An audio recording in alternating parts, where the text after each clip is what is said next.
আমি ফরেক্স বিডি এর একজন অফিসিয়াল মেম্বার।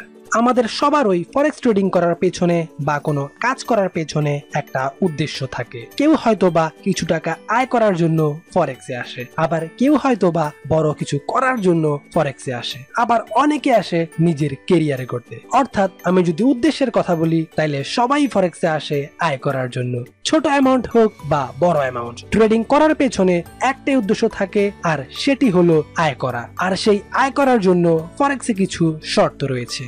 এই শর্তগুলো যদি একজন ট্রেডার জেনে এবং বুঝে মানতে পারে তাহলে আমি বলবো ফরেক্স তাদের জন্য সুখকর হবে এবং সাফল্যমণ্ডিত হবে। আর যারা এই শর্তগুলো মানতে পারবে না তাদের ফরেক্সে টিকে থাকাটাই কষ্টসাধ্য হয়ে যাবে, কারণ সবকিছুর একটা নিয়ম কানুন আছে বা সিস্টেম আছে। সেই সিস্টেমের মধ্য দিয়েই আসতে হবে কাঙ্ক্ষিত সফলতা পাবার জন্য।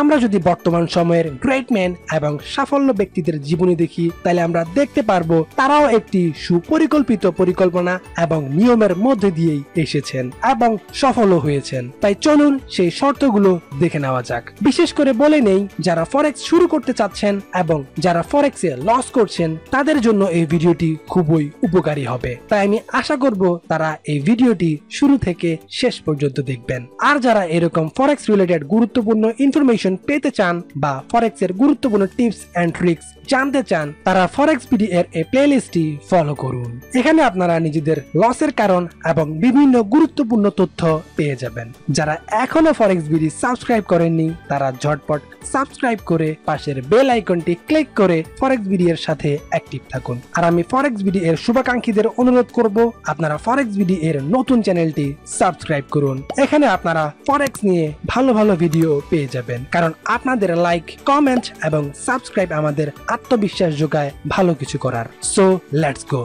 ফরেক্সে প্রফিট করার কিছু শর্ত কি রয়েছে এই শর্তের মধ্যে? আচ্ছা, ধরুন আপনি বিদেশে ভ্রমণ করবেন বা কোনো অফিসিয়াল কাজে বিদেশ যাবেন। তো যখন আপনি সিদ্ধান্ত নিয়ে ফেলবেন বিদেশে যাবেন, তখন আপনি কি করবেন? প্রথমেই আপনি হয়তো কয়দিন থাকবেন তা বিবেচনা করবেন। তারপর সেখানে গিয়ে কোথায় থাকবেন বা কোন হোটেলে থাকবেন, কোন ধরনের হোটেলে থাকবেন, কি দিয়ে যাতায়াত করবেন, কারণ পার্শ্ববর্তী দেশ হলে ট্রেন, বাস বা প্লেন দিয়ে যাতায়াত করা যায়। সবকিছু হিসাব করে সে অনুপাতে আপনি টাকা সাথে নিবেন। ঠিক একইভাবে কোনো ব্যবসা করতে গেলেও আপনি একই কাজ করবেন। তাহলে ফরেক্সের ক্ষেত্রে কেন আপনার কোনো প্ল্যান থাকে না? ফরেক্সে এসে কেন আপনি নিজেকে সুশৃঙ্খল ভাবে রাখতে পারেন না? ভ্রমণে গেলে আপনি কাজের অনুপাতে সম্ভাব্য খরচ নির্ণয় করে তা সাথে নিয়ে যান। তেমনি ফরেক্সে কেন নিজের ব্যালেন্সের উপর নির্ভর করে একটি প্রফিট টার্গেট রাখেন না? আপনার প্রাত্যহিক জীবনের ভালো দিকগুলো কেন ফরেক্সে কাজে লাগান না অথবা চেষ্টা করছেন না? এই জিনিসগুলো মেনটেন করলে আপনি ফরেক্সে ডিসিপ্লিন হতে পারবেন এবং আপনার ক্যারিয়ারের জন্য সুখকর হবে, যা আপনি সময় হলেই উত্তর পেয়ে যাবেন। ফরেক্সে আয় করার শর্ত হিসেবে আরো কিছু আপনার মাথায় রাখা উচিত, যেমন পেয়ার। আপনি ফরেক্সে ব্রোকার হাউসে ঢুকলে অনেকগুলো পেয়ার দেখতে পাবেন। যে পেয়ারে এন্ট্রি পেলেন সেই পেয়ারেই ট্রেড নিয়ে বসলেন। না, এটি না করাই উত্তম। আপনি কি যে কোনো জায়গা থেকে শপিং করেন?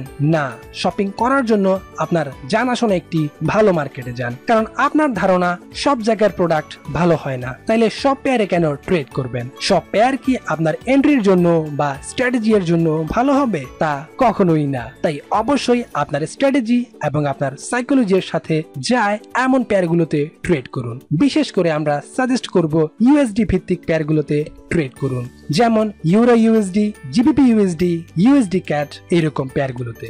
দ্বিতীয়টি হচ্ছে লট সাইজ। আপনি যখন শপিং করবেন তখন আপনার আয়ের উপর ভিত্তি করেই টাকা খরচ করবেন, কারণ এর বেশি খরচ করা আপনার জন্য সম্ভব না বা ক্ষতিকর। তাহলে বৈদেশিক মুদ্রা ব্যবসায় অর্থাৎ ফরেক্সে আপনার ব্যালেন্সের তুলনায় কেন অধিক লট সাইজ দিয়ে ট্রেড করবেন আর নিজেই নিজের বিপদ ডেকে আনবেন? অতিরিক্ত খরচ করলে আপনি যেমন বিপদে পড়বেন, তেমনি আপনার ব্যালেন্সকে অতিরিক্ত প্রেসার দিলে পুরো ব্যালেন্সটি হারাবেন। মার্জিন লেভেল অথবা ব্রোকার কর্তৃক স্টপ আউটের জন্যই ব্যালেন্সের উপর ডিপেন্ডস করে সর্বোচ্চ 1% অথবা এর কম লট সাইজ ব্যবহার করুন, আর ব্যালেন্সের উপর মিল রেখেই পদক্ষেপ নিন। তৃতীয়ত, নতুন কিছু শেখা। এটা তো সবাই মানে ভালো সিদ্ধান্ত, ভালো কাজ, ভালো সুফল বয়ে আনে। তাই আপনাকেও ভালো কিছু করার চেষ্টা চালিয়ে যেতে হবে। এই কথাটা আমি সবার জন্যই বলছি, যারা প্রফিট করছেন তাদের জন্যও বলছি, কারণ আপনি হয়তো একটি স্ট্র্যাটেজি ফলো করে আয় করছেন, কিন্তু প্রত্যেকটি স্ট্র্যাটেজির একটি সময়সীমা থাকে। একটি স্ট্র্যাটেজি স্ট্র্যাটেজি সব সময় ভালো ফিডব্যাক দেয় না। কিছু মাসে ভালো প্রফিট দিলে আবার কিছু মাসে তেমন প্রফিট দিতে পারে না। এটাই স্বাভাবিক, কারণ ফরেক্স কোনো নিয়ম মেনে চলে না। তাই যখন আপনার স্ট্র্যাটেজি ভালো ফিডব্যাক দিবে না, তখন কিভাবে মার্কেটে টিকে থাকবেন বা লস থেকে বেঁচে থাকবেন সেগুলো জানার চেষ্টা চালিয়ে যেতে হবে এবং আপডেট কিছু জানার চেষ্টা চালিয়ে যেতে হবে, কারণ ভালো কিছুই ভালো সুফল বয়ে আনে। এর পরেরটি হচ্ছে ব্যাকআপ প্ল্যান। সবসময় একটি প্ল্যান কাজ করে না। যারা খেলাধুলার খবর রাখেন তারা হয়তো জানেন ক্যাপ্টেন মাঠে নামার আগে কয়েকটি পরিকল্পনা নিয়ে মাঠে নামে, যাতে কোনো কারণে প্ল্যান এ কাজ না করলে প্ল্যান বি অ্যাপ্লাই করতে পারে বা প্ল্যান বি কাজ না করলে প্ল্যান সি অ্যাপ্লাই করতে পারে। কারণ প্রত্যেকটি প্লেয়ার যে 50 ওভার মাঠে থাকবে তার কোনো নিশ্চয়তা নেই। অনেক সময় ইনজুরিতে পড়ে আগে প্লেয়াররা মাঠ ছাড়ে, তখন অন্য প্ল্যান নিয়ে কাজ করতে হয়। এটি শুধু খেলাধুলায় নয়, গ্রেট ম্যান বা ফেমাস ব্যক্তিরা এই নিয়ম অনুসরণ করে, আর তাই আজকে তারা সাকসেসফুল ম্যান। তাই আমাদের বিশ্বাস সবারই এরকম একটা প্ল্যান থাকা উচিত, যাতে আপনি আপনার খারাপ সময়গুলোতেও স্ট্রাগল করতে পারেন, দমিয়ে না যান। তো ভিউয়ার্স, আশা করি আজকের এই ভিডিওটি আপনাদের জন্য অনেক উপকারে আসবে এবং আজকে থেকে আপনারা নিজের জীবনকে একটি ডিসিপ্লিনের মধ্যে আনতে পারবেন। তাই আমি অবশ্যই আপনাদের অনুরোধ করব, এই ভিডিওতে একটি লাইক দিয়ে আমাদের ইন্সপায়ার করুন এবং আপনাদের কোনো রিকোয়েস্ট থাকলে আমাদের কমেন্ট করে জানাতে পারেন। ফরেক্স বিডি সর্বাত্মক চেষ্টা করবে আপনাদের রিকোয়েস্ট রাখতে। ভালো প্রফিট করার জন্য অবশ্যই ভালো ব্রোকার হাউসে ট্রেড করতে হবে, কারণ মার্কেট মেকার ব্রোকারগুলোতে অনেক স্প্রেড আর ফি। এই স্প্রেড আর ফি দিতে দিতে নিজের প্রফিটই খুঁজে পাবেন না। আমরা কিছু ভালো ব্রোকার সাজেস্ট করছি, আর তার জন্য অবশ্যই এই ভিডিও ডেসক্রিপশনে দেওয়া ফার্স্ট বেস্ট ব্রোকার 100% রুইসিএন এবং বিশ্বের মধ্যে নাম্বার 1 ব্রোকার যাদের zero spread, second best account, third, fourth and fifth best broker হাউসে অ্যাকাউন্ট করুন একসাথেই। আমাদের দেখা ব্রোকারের মধ্যে এই 5টি খুব ভালো ফরেক্স ব্রোকার হাউস, তাই এই বেস্ট 3 থেকে 4টি ব্রোকারে একসাথে অ্যাকাউন্ট ওপেন করুন, কারণ প্রতিটা ব্রোকারের ভেরিফিকেশন সিস্টেম প্রায় একই। যেটি আগে ভেরিফাই হবে সেটিতেই ট্রেড করতে পারেন। অ্যাকাউন্ট সেফটির জন্য এবং ফিউচারে কোনো প্রবলেম হলে তা সলভ করার জন্য স্ট্রং রেফারেন্সে অ্যাকাউন্ট করা জরুরি। ফরেক্স বিডি লিংকের মাধ্যমে অ্যাকাউন্ট করলে কোনো সমস্যার সম্মুখীন হলে ফরেক্স বিডি আন্তরিকতার সহিত সমাধান করতে পারবে। স্ক্রিল এবং নেটালার অ্যাকাউন্ট ফরেক্স বিডি লিংকের মাধ্যমে করলে কোনো ডিপোজিট ছাড়াই ভেরিফাই করতে পারবেন এবং সহজেই ভিআইপি স্ট্যাটাস অ্যাকাউন্ট পাবেন। তাই অবশ্যই ভিডিওর ডেসক্রিপশনে দেওয়া লিংক থেকে অ্যাকাউন্ট করুন, যাতে ফরেক্স বিডি আপনাদের ফরেক্স ক্যারিয়ারের একটি অংশ হয়ে আপনাদের পাশে থাকতে পারে।